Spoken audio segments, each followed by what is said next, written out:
Eu tô Paz do Senhor, longe, gente! Liliane tá longe, eu tô perto, olha meus cabelos. Paz do Senhor, Liliane. Paz do Senhor, Liliane. Ai, Jesus, tem misericórdia. Deixa eu arredar mais pra cá, que eu tô me sentindo muito longe da câmera, né? Pois é, Vivi. E aí? Paz do Senhor. Tudo bom? Tudo. Então. Paz do Senhor, gente. Deus abençoe. Tá bom pra você, tá bom pra mim. Mais um dia. Nessa luz aqui, eu tô da cor da Liliane, olha. Né? Tadinha. Ó, Não se ó o menospreze. bullying, ó o bullying. Ó o bullying, tá? Tá vendo aí, né? Não se menospreze. Tá vendo, né? Ai, Senhor. Ó, caladinho. Não, gente, paz do Senhor, Deus abençoe. Mais um momento que nós estamos aqui na presença do Senhor. Nós vamos ler hoje sobre Esther. É uma passagem conhecida, né, Vivi?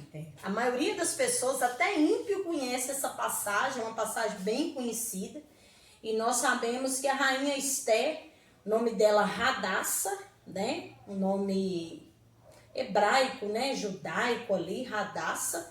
E nós viemos fazer esse comentário sobre Esther hoje, porque esses dias nós estamos comentando aí sobre as mulheres, né, Vivi? Que teve atitudes diferentes diante ali de uma adversidade, diante de um problema que precisou da intervenção divina ali. E Deus deu a direção a elas e elas obedeceu e obteve ali a resposta do Senhor. E atitude que mudaram não só a vida delas, mas de nação, né, Liliane? Nação. Porque das duas que nós falamos, não mudou, não foi só a vida delas, mudou a vida de nação. Nação inteira, né? Então, como que é importante nós, Um povo, né? nos posicionarmos de acordo com a vontade de Deus aí. E nós sabemos que Esther, ela foi levada, né, juntamente aí cativa, né, com o povo hebreu. E ela estava ali dentro do reinado persa, se eu não me engano, é isso, Vivi? Vamos conferir aí, porque eu tô meio voada hoje, viu? Foca aí, Liliane. Começa focando aí. Nós estamos focados. O rei Assuero ali fez um banquete. Vamos fazer um resumo? O rei Assuero fez um banquete ali e... Lembrando que antes a rainha era a Vashti, Era Vashti. Era a rainha do rei Assuero, era Vashti. Ele fez um banquete muito grande, né, juntamente ali com os homens que compunha a frente ali do reinado com ele. Mandou chamar Vashti, porque ela era muito bela, né? Ele queria expor a beleza dela diante... Ela. É tipo um troféu, né? Diante daqueles homens ali. E você vê que ele queria exibir ela tipo um troféu, porque na hora que foi procurar uma outra princesa, tinha que ser linda. Porque pra ser princesa, né? Acho que tinha que ser igual eu. Vamos voltar ao texto, né? Rainha Vashti se recusa a ir a esse banquete, se expor ali como um troféu do rei, né? Ela recusa. Vai ver que eles tinham tido algum atrito, né? Ela não ia querer ir do nada. Eu não sei. E a Bíblia fala que ela deu um banquete justamente no dia que ele deu um banquete para os homens. Ela deu um banquete para as mulheres. Então os dois não estavam em harmonia. Havia uma divergência ali que a Bíblia não deixa muito claro o que estava acontecendo. A Bíblia deixa para nossa imaginação. Então assim, o que acontece? Nós vemos que ela se recusa a ir e acontece todo um cenário. Ela não podia desobedecer o chamado do rei, ela tinha que ir. E como ela não foi, ela deixou livre ali para que o rei tomasse uma atitude mediante ao que ela fez. Reagisse ali à ação dela. Porque naquela época era um desaforo, né? Ela não podia. E tipo assim, você só podia aparecer na presença do rei quando Se você fosse convocada, chamada, né? Convocada para estar na presença do rei. Mesmo que se você fosse a esposa, você só podia aparecer na frente dele se você fosse chamada. Você não podia aparecer lá. E ela ali estava recusando um chamado. Além de tudo, né? Só podia aparecer se fosse chamada, e ela foi chamada e desobedeceu. E a gente vê que foi uma afronta ao rei. Foi uma afronta também aos homens que estavam ali presentes. Porque o que a gente, né, pelo caminho da história... Aí na história fala que eles comentam com ele, né? Se isso corre às províncias... As mulheres não iam obedecer os maridos. Mas essa do rei faz o que eu posso. Ela toma um parte, realmente. Ela toma uma atitude ali que podia influenciar todas as mulheres do reino a se levantar contra os seus maridos. E esses homens ali, a gente sabe que a mão de Deus estava por trás ali. Com certeza. Né? E esses homens ali influenciam o rei a fazer um edito, né? Que nesse edito todas as mulheres deveriam reverenciar, obedecer seus maridos, e ele tira Vasti ali do trono. Ele tira Vasti de ser rainha, ele, né, recusa que Vasti continua naquele como é que fala, Vivi? Na posição na que ela posição estava, ela que perde o trono. ela né? perde o trono ali, e ali também eles já levantam um edito a qual deveria ser caçado, buscado entre o reino. Cortando a professora, perdão. Mas esses mesmos homens que falou pra ele que ele não podia deixar ela por causa disso, que o nome dele ia ser jogado na Medina, né? E tal. Esses mesmos homens aconselharam ele a arrumar uma rainha, porque do mesma forma que a rainha não podia fazer aquilo com ele, ele também não poderia ser um rei sem rainha. E ele também, se ele perdoasse a afronta dessa mulher, eu imagino assim, que ficaria uma posição, os homens ficariam numa posição... Não, se ele perdoasse ela, ele seria desmoralizado. De desonra diante das esposas. Então as esposas poderiam fazer o que quisessem e os homens perdoariam, né? É uma visão assim que poderia acontecer. Então ali Vasti é destronada, eles começam, né, faz o edito para procurar as moças belas e virgens do reino, do reinado inteiro, para poder ocupar o lugar de Vasti. Observação, quando fala bela, é bela com B maiúsculo. É maravilhosas mesmo. Igualzinho eu. É o que eu tô falando. E sem falar que elas iam ficar um ano em tratamento de beleza ali, até comparecer diante do rei. Tinha todo Até chegar nesse tom, um ano de tratamento. até chegar... Ai, meu Deus. Na presença do rei, elas tinham que passar por vários testes. Né? Não era de qualquer maneira que elas iam chegar ali, não. Elas tinham que ser testadas em várias habilidades, como se comportar, como, né, falar. Elas eram treinadas, perfumadas, como andar elegantemente, não desobedecer e tal. Era uma aula de cortesia, né, Vivi? Uma aula de etiqueta. De etiqueta que elas iam receber, de finesse. Foi aula de etiqueta para ensinar elas como ser rainha, né? Até atitudes de rainha. Porque também não basta só ser rainha, você tem que se comportar feito uma rainha. Só que aí chama atenção. Uma rainha, claro, ela tem que ter postura, mas o que vai mostrar que ela é uma rainha digna do trono é a convivência dela ali no reinado, porque as coisas vão acontecendo, né? Vai falar que Vasti não foi preparada da mesma maneira? E na hora H ela não deu ali uma resposta para o rei? Eu não irei, eu não vou. Você fez uma indagação. Por que festa que era aquela? O quê? O rei deu. Foi isso? É um banquete que ele fez pro... Você tinha feito uma pergunta antes.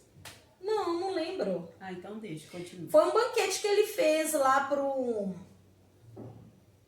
esqueci os súditos. O povo os homens que compunham ali a monarquia, o reinado dele. Eu não esqueci. Súditos são aquelas pessoas que estão abaixo do rei, que andam ao comando dele. Né? Então, o que acontece, gente? É isso. Aí a Esther entra na jogada. A mão de Deus já estava ali por trás de Deus tudo. já prepara todo um esquema para ela já entrar nessa coisa, né? Deus usou o ti dela, né? Já era a mão de Deus. Mardoqueu já estava ali próximo. Eu penso que desde a festa já era Deus, né? Já era Deus. Então a mulher falou, não sou obrigada. Porque aquele povo que compunha ali aquele reinado eram os judeus. Né? E ali Deus prepara tudo, Esther entra, vira a rainha ali, e aí é aí que começa a história. O desenrolar da história, no meio dos homens do rei, tinha um homem chamado Amã, né? E esse Amã, vou resumir, nutria um ódio desde sempre, da infância, pelos judeus, sem saber que a rainha Esther era judia. Você vê que o Amã, ele era o diabo, né? A figura do diabo ali para destruir o povo judeu. O papel do diabo para destruir o povo de Deus, né? Porque judeu é o povo de Deus. E olha pra você ver, ele arma tão bem armado o negócio, ele consegue ludibriar o rei, né? E o que me chama a atenção, que Mudando um pouquinho de assunto, nada a ver, mas mudando um tiquinho. Vai lá igual o Daniel, né? Daniel. Que o rei assina assim, só que no caso do Daniel, o rei não queria mesmo, né? E depois que aconteceu, o rei ainda ficou chateado. Mas esse é tipo isso. E o que chamou a atenção do... Da mesma forma que eles falaram pro rei, ó, coloca rainha, tira rainha, escolhe rainha, detona com o povo, acaba com o povo, entendeu? E o que chamou a atenção de Amã, porque sempre que ele passava, as pessoas reverenciavam a ele, mas Mardoqueu não reverenciava. E aquilo chamou a atenção dele. Por que que esse homem... Inveja, né? Nunca me reverencia, nunca se ajoelha quando eu passo. Aí, tá, peraí. Eu entendi que o povo reverenciava a quem? Amã, porque Amã ele era próximo do rei, ele possuía um cargo próximo do rei, e quando ele passava, as pessoas se curvavam. Só que Mardoqueu não se curvava. E aí o que acontece? Aquilo chamou a atenção de Amã. Quem é esse homem que nunca se curva? E ali ele foi buscar, né, quem era Mardoqueu e descobre que Mardoqueu era judeu. E ali Satanás, né, incita mais o ódio no coração de Amã e ele resolve levantar uma perseguição grande contra o povo judeu. Ele queria atingir o povo judeu, só que... Aí como ele não podia bater de frente, ele usou de artimanha. Artimanha, para poder tentar aniquilar aquele povo. Não sabendo ele que o que ele estava tentando prejudicar o povo, Deus ia criar um meio para abençoar aquele povo. Então, e nessa história, a Esté poderosérrima já era rainha. Já era rainha. E aí, Mardoqueu fica sabendo, né, da trama para tentar tirar a vida do rei Assuero, faz chegar, né, até a rainha Esté, e ali cria toda uma... Aí tem um problema, porque a rainha não pode aparecer na frente do rei do nada. Tem que ser chamada. Aí que entra Deus, mais uma vez, né? Vamos pensar, a outra recusou ser chamada e essa precisava ser chamada. E essa entrou sem ser chamada. É verdade. Né? Ela arriscou a vida dela, porque quando ela se viu ali na situação, né? Quando Mardoqueu manda para ela aí, ó, vamos ler o capítulo 4, Vivi? 4, 14... Até o 16, pra gente entender. Pode ler, Vivi? Porque se de tudo te calares neste tempo, socorro e livramento de outra parte virá para os judeus.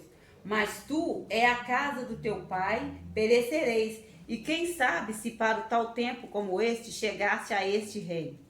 Ou seja, né? Se você falar, né? Quem sabe você chegou lá, quem sabe você né? Veio a esse reino pra você fazer isso, te ajudar a gente. Então disse Esté, que toma sem a dizer a Mardoqueu: vai, ajunta todos os judeus e se acharem em Suzã e jejuai por mim. E não comais e nem bebais por 3 dias, nem de dia e nem de noite. E eu e as minhas moças também assim jejuaremos. E assim irei ter com o rei, ainda que não segundo a lei. E pereço. Quer dizer, eu vou ter que correr mesmo, que chegar lá eu vou correr risco, porque eu não vou ser chamada. Ela ia entrar sem ser chamada. E se eu tiver que perecer, eu vou perecer. Então, entendeu? O que a gente vê? Que ela... Então, é o 17. Então, Mardoqueu foi e fez conforme tudo quanto Esté lhe ordenou. Isso. Então, chegou até Esther, que estava vendo o quê? Um complô, uma artimanha para aniquilar com o povo judeu. E esse Amã conseguiu até, né, estipular uma data onde ia ser exterminado todo o povo judeu. E ali, quando Mardoqueu fica sabendo, ele manda o recado para Esté. Esté, se você não se levantar e se posicionar, Deus vai enviar socorro de outro lado. Mas se você se posicionar, quem sabe não foi para isso que Deus te colocou aí. Porque você não é rainha à toa. Deus não te colocou simplesmente aí para ser rainha. Deus te colocou para um propósito. Então, se Deus colocou para um propósito, quem sabe não é esse agora. Vamos levantar, se posiciona, você conhece, né? E engraçado, ela estava ocultando que ela era judia, né? Então ali ela tem uma posição, manda o recado para Mardoqueu e ela entra ali no propósito de jejum. Vamos fazer um jejum 3 dias e 3 noites, nem os animais comeram, ninguém comeu. Não é igual nós, não, gente, era 3 dias e 3 dias. E até as crianças, né? Todo mundo entrou no jejum, na humilhação, porque eles precisavam de socorro urgente. Eles precisavam que Deus movesse o céu para dar vitória. Abre aspas. E nós estamos precisando de socorro urgente, né, Liliana? Estamos precisando. Nós estamos vendo aí um cenário na nossa frente, né? Não só na política, não só na nossa vida espiritual, em todo o contexto. E nós, muitas vezes, nós não temos a atitude que Esther teve, é tudo ou nada, né? Se o Senhor não nos livrar, nós não vamos nos curvar. Ela teve uma atitude como Sadraque, Mesaque e Abednego. Se o Senhor não nos livrar da fornalha ou dentro da fornalha, também nós não vamos nos curvar diante de você. Então, Esther ali se posicionou. E aí Mardoqueu convocou o povo entrou em jejum, os animais, todo mundo, Esther, as moças de Esther, todo mundo jejuou. Para quê? Para que Deus enviasse o livramento do céu para aquele povo. E assim foi feito. E assim aconteceu, né? No dia em que era para morrer, não morreu. A forca que estava preparada para Mardoqueu, quem preparou é que morreu nela, que foi Amã. Então, Deus é Deus que muda história. Muda a história de um povo, de uma nação. Eu fico pensando, o que Deus não pode fazer para mudar a nossa história? Deus faz. Mas eu penso que no coisa. caso da nossa história, Deus está esperando uma atitude nossa. Ele quer que nós agimos. Façamos alguma coisa que comove, que mexe com o céu. Esther ali, olha, tem algo... Eu fico pensando, Vivi, tem alguma coisa mais que mexe com o ser humano do que tocar no físico, na carne, no estômago, na fome? O que Esther falou? É tudo ou nada. Não, e outra coisa, quando você para, mesmo que seja pouco tempo para você jejuar, é uma coisa muito complicada. É muito difícil. É muito difícil. É uma coisa assim, gente, parece que você vai morrer de fome. É uma batalha espiritual que existe. E você consegue ficar trabalhando o dia inteirinho sem tomar um copo d'água, e seu corpo reclama, mas tá tudo bem. Mas se você colocar assim, eu vou jejuar. Um propósito. Gente, parece o fim do mundo. Se você colocar um propósito espiritual, aí a luta já começa. É o fim do mundo, parece que você vai acabar, morrer, porque você ficou um pouquinho de tempo, sabe? Então a gente tá precisando mais, maltratar mais a nossa carne, cuidar mais do lado espiritual, né, Lili? Nós estamos precisando, igual ontem na hora que a gente estava orando 11 horas da noite, a mensagem que saiu para mim foi as 10 virgens, né? As virgens prudentes e as virgens loucas. Aí eu li aquela mensagem e eu fiquei pensando, falei, Senhor, essas loucas não entraram porque não tinha azeite, porque não tinha o Espírito Santo. Elas não entraram porque não tinha reserva na vasilha. Então, vamos parar e pensar hoje. Nós damos muita atenção para as coisas materiais, para as coisas da terra. A gente vive muito como Marta. Esquecendo de buscar o lado Maria, esquecendo de buscar mais. Que às vezes nós buscamos, claro que nós buscamos. Mas é o mínimo. Nós temos que procurar ter reserva nas nossas vasilhas. Você não sabe nem o dia nem a hora que Jesus vai manifestar. Você não sabe a hora que o arrebatamento da igreja vai acontecer. Você não deixa de ir porque não tem reserva, porque não tem azeite ou porque não tem o Espírito Santo. Você deixa de ir porque você não tem reserva na sua vasilha. Independente do Espírito de Deus manifestar também, você pode descer a sepultura. Pode. Depois que você descer a sepultura, não tem outro jeito. Pode. Então a gente tá correndo risco de todos os lados. E eu vejo, sabe, aquela parábola, né, me chamou muita atenção porque, assim, no final, Jesus dá um alerta, o sermão continua, vigiai, porque não sabeis o dia e nem a hora. O vigiar é você ficar alerta. Quando você está vigiando alguma coisa, nada pode tirar sua atenção daquilo ali. Vigia para quê? Para que o ladrão não roube sua casa. O que você vai fazer? Você vai pôr tranca de todas as formas, você vai fechar. Né? Então acontece, o vigiar é você ficar alerta na sua vida espiritual, porque as coisas hoje, Vivi, tiram o nosso foco de buscar Deus. Às vezes você tem 5 minutos para poder buscar Deus, entendeu? Às vezes você tem 5 minutos para poder buscar Deus, mas outras coisas tiram o seu foco. Celular, televisão, filho, marido, serviço, casa, tudo tira o seu foco de buscar Deus. Não é que você vai abandonar as coisas, mas você tem que procurar se organizar. E nós andamos muito relaxados nessa para todas as coisas. É verdade. Então, isso tem chamado muito a minha atenção, Vivi. As também. coisas que têm acontecido no mundo e o que está para acontecer, nós temos que consertar a nossa vida.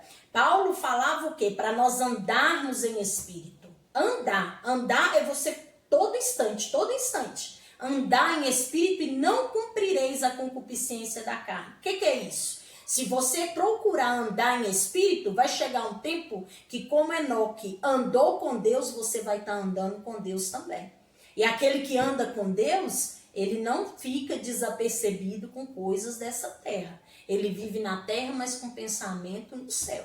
E nós temos que procurar buscar isso. E Esther aqui, ela nos dá um exemplo disso, né? De como fazer isso, voltar se perecer, pereci, né? No caso aqui, ela disse, ela entrou na presença do rei ali, sem ser convidada, sem ser chamada, pondo em risco a vida dela ali. Amém. Amém?